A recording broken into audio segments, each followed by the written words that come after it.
Hello and good afternoon and good night. You're tuning in to another episode of the Wunderkind Show. Hey, yo, it's Saturday and y'all know what we're doing. Blue Lock Breakdown. That's right. We're breaking down the soccer anime that is a big hit right now because for this anime, it's where sports and anime intersect, and anything sports related, I will talk about. So, without further ado, let's get this party started. So, pretty much, this episode starts out with the team discussing how they're going to move forward, right? How they're going to move forward and deal with the next team, right? And how they would best suit each person's skill set, which make whatever makes them the strong or effective, their weapon per se, that's what they're looking in to do, right? So they're talking about it, and you know our lead character, our protagonist, Sagi, he's like, I don't know what mine is. If anything, they're saying that the passing is, but he's like, that's not a effective weapon of a striker. You get where I'm coming from? Like, this show breaks it down like strikers are the epitome of the leader and winner of the team. You get where I'm coming from? They're not the point guard. They're like the shooting guard, Jordan style. That does the heavy scoring, that gets all the accolades and stuff like that. And pretty much they're wondering how they can best suit all of their strengths to make a cohesive team.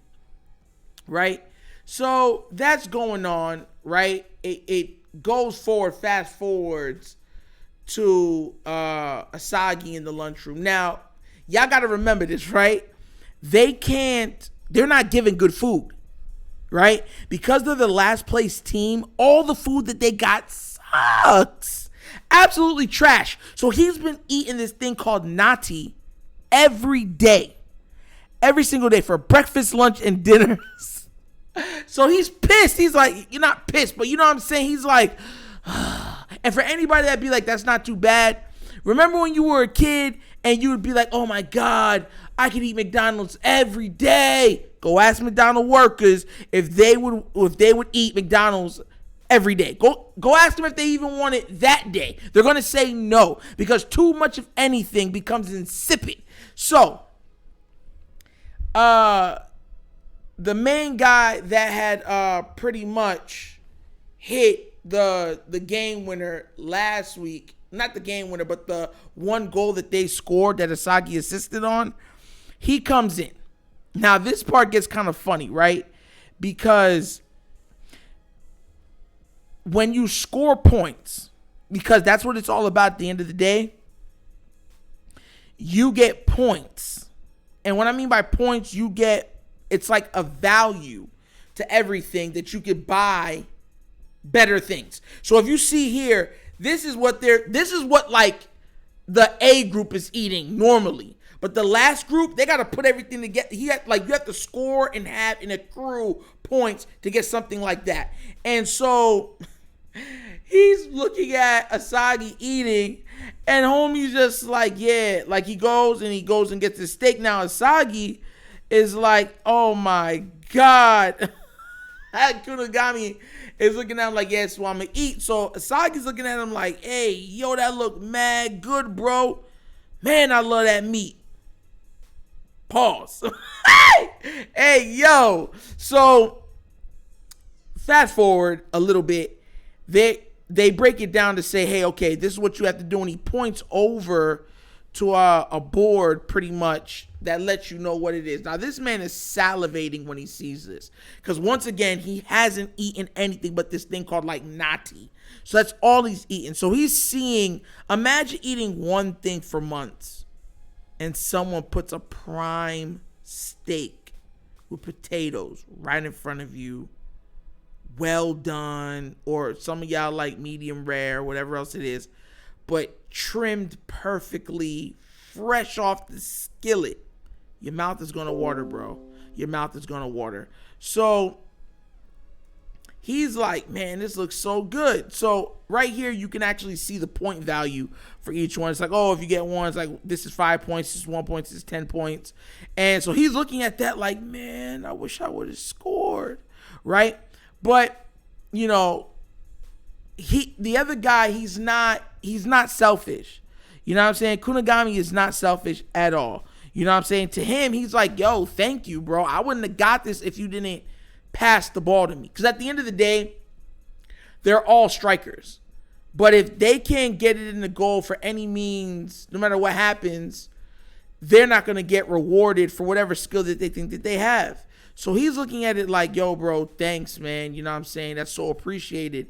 So what I'm going to do is, you got this for me, so half this steak is yours. So he cuts it in half, gives it to him. He's looking at the meat, watering at the I want this meat. Pause. Yo. So, oh, my bad. So, you know what I'm saying? Homie tastes it, and he's like, oh, my God, this is amazing. Mind you, they get the best of the best for scoring. So he's like, oh, my God, you got to taste this. Now, look, this face is not too bad, right? It's not too bad. But listen, if a dude makes this face, that's an automatic, hey, yo, pause. Because, bro, listen, from my experience, only a girl can make a dude look like that. But I guess, he was like, oh, good cooking. So, you know what I'm saying? He's chewing down. They're both enjoying it. It's just them. You know what I'm saying? And they're nibbling down, saying, all right, you know what I'm saying? We're going to do this, get together and make sure that we can win. You know what I'm saying? So pretty much, they get to the next game. It's Y versus Z. So they're Z. They're the lowest of the low. And Y comes out. They all walk out, and they're like confident. You know what I'm saying? Y is very quiet, ominously quiet. They're looking at him like, hey, yo, like, okay, we see you look a little confident. It is what it is. So this guy, Akawa Hibiki, he's there. He's the new antagonist for this episode, right? Because he's the leader of that team. Or so they would think. So you would think, right? Because this team has adopted more fundamental soccer than they give up credit for. Now, he's the main striker of the team. That's their star striker for this squad for for letter Y. Whew. And they're like, all right, whatever. So they try to score. They make the plan. They go to the plan that was originally going, and they're trying to break it down, trying to see if they can go, dribbling, doing everything they need to do. And he kicks it over, you know what I'm saying, and gets the ball to, you know what I'm saying, Baccarat. And Baccarat gets it stolen because they knew exactly what they were going to do. It's like they had a counter for everything that they were going to do. And it was pointed out that Baccarat's style is difficult for them. So they want the ball out of his hands as quickly as possible. And he gets the ball stolen because of it. So then, this guy now is looking at it. Now, look.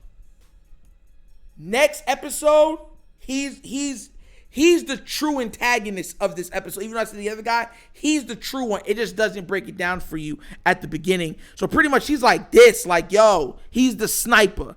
He could put the ball anywhere on the field. So they're using him for long-range passes. You feel me? If you take off down the field, it's like a bomb, like a 50-yard bomb in football. You hits it over their head. They all like, yo, what happened? So then, you feel me? So they're looking at it like, yo, why did he kick it over our heads for? And, of course, you see his teammate running down now, right? Perfect pass, drops in front of him. No one reacted in time, and it's just him pretty much and the goalie. And the goalie doesn't stand a chance, and they score, right? And pretty much they try to just run out clock. Once they score one, they're like, look, we don't need to score no more. All we need to do is run out the clock because we could just do this pass, and you just tire yourself out. So the team goes back into the locker room at half, and they're pissed. You see Shark Tooth right there. You know we call him that. He's pissed off. He's getting mad. He's like, yo, I can't wait for it's my turn, blah, blah, blah, blah, blah. And everyone's like, bro, like the redheaded dude, he's like, yo, this isn't working. You know what I'm saying? We're going to have to come up with something different. And I think his name's Mayamo, Chigiri, right? So he's pretty much saying like, yo, we should switch up our game plan. But they're like, no, it's too late to switch up our game plan. So no, we're not going to switch it up. We're just going to make the best of the, as what we can and just go forward. So then they get back on the field and they're doing what they got to do. And the other team's still trying to burn clock. Now they finally get back the ball. And this dude, Isagi, senses something. He senses that the true, the true leader of the team is not really, you know what I'm saying, the other guy, but the guy that goes like this, right? So they're like, all right, he's like, yo, I feel something. I just don't know who it is. So he's trying to figure out why is he getting that ominous feeling like somebody's, like even though they're doing all this stuff, there's somebody else pulling the strings. You feel me? So pretty much he's looking around like, yo, man, I got to make a play. So they get the ball, they think they're score, and then he realizes, because what they're trying to say is he has intuition. He can see and feel what's happening in the game and deduce what's going to happen next. That's his weapon. That's his strength. So he's like, yo, I read it wrong. Oh my God, I know what's happening. So he takes off because they try to pass the ball deep, and then look, jumps up, let that ball hit his chest, because they all thought, oh my God, we are all too far down. They funneled us. Now it'll be just one-on-one versus the goalie, right? And apparently this team don't miss when it's one-on-one versus the goalie, because the goalie for this Z sucks. But whatever. So he stops them from making that play, and he gets back the ball, and he goes forward. And he's like, look, he got that look in his eye. He got that ultra instinct in his eye. He's like, So then he's like, all right, this is an open shot. I can take it. And he takes the shot, but the guy that goes like this kind of alters the ball, kind of, because he was kind of in his way. So he's like, oh, crap, I'm going to miss it. Now, bro.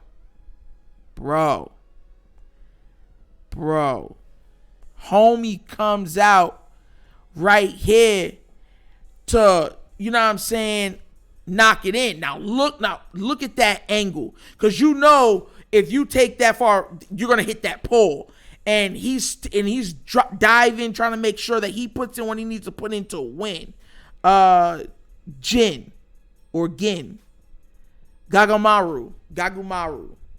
right? So he's like, oh my God, like he just comes out of nowhere because his strength is agility. So he comes out of nowhere and just makes that play, and he pays for it like this. All body, all chest, full speed, hit a steel pole. So you know he in pain, right? So everyone's like, oh my God, like that was a great save and everything else. And he's just laying on the ground, just leaking. Now remember, the game is tied now 1-1. So now the other team just can't burn clock, right? Because remember, they got blown out too before they lost. So they're like, yo, like, you know what I'm saying? The teammates like, you really saved this on that. But he's just like, wipe the blood off. Yo, we got the job's not done yet. You feel me? And pretty much, you know, these guys are looking at it like after he did that, it literally, because even when Isagi made the smart heads up play, the hustle, and everybody knows when you're watching sports, sometimes in like basketball, you'll see someone like Superman right into the crowd, and it gets the party jumping, it gets the party moving, and everyone's just like, oh, that's what we want. You know, the people just get to moving like, yeah, that's what I'm talking about, because they can feel you giving your every ounce of your iota of strength to the cause, and they realize that, and even Shark Tooth is like cheering, and it kind of goes to him, and he's like, yo, I can't believe I'm cheering. He has to stop himself, because he's like, he's happy that they scored, because he realized just how hard it was for them to score. But pretty much that was the episode. It was like a game of chess between Isagi and the other dude that goes like this, and they're pretty much, because Isagi didn't know it was him, but they're pretty much playing chess with each other on movements and seeing who could read each other the best. Because they said that he has the same eyes as Isagi. He got them ultra instinct eyes. So next episode, they're tied 1-1. And I think, and then, you know what I'm saying, they go forward, and it ends pretty much right there with the team celebrating that they got the one goal, and it's tied. And they got to see what's going to happen next. So pretty much I was like, man, listen, this episode was good. I wouldn't say it wasn't the greatest of episodes out of the 4 that I've watched, but it was a decent episode altogether. I think the reason why I wasn't too big on this one, because I like Baccarat, bro. I like psycho crazy sports people. You feel me? People that just are psycho for their sports. I'm an old Iverson fan, so you know what that means. A Jordan, you know what I'm saying? It's psychotic for their when they're on the floor. You know what I'm saying? It's like they're another person. But anyways, good episode. I think I'd give it a 7.5, 7.8 out of 10. And like I said, it wasn't bad. It was pretty good. It was decent. But look, that's another episode of the Wunderkind Show. That was the breakdown of Blue. And you know what I'm saying? Look, we're gonna be doing this every Saturday because that's when it debuts. That's when it shows. That's when the new episodes come on. So another episode of Blue Lock broken down from yours truly, Nitro. And this is another episode of the Wunderkind Show. You could be anywhere in the world, but you're here with me, and I appreciate that. Thank you for staying up and waiting for this episode, because I got to the episode actually late and had to break down all the photos to put on with the narration. But once again, thank you for tuning in. I'm about to head out. You know how this goes. You'll have a great day. Make sure you like and subscribe, and y'all know my slogan. Peace. And I'm out. Yerp.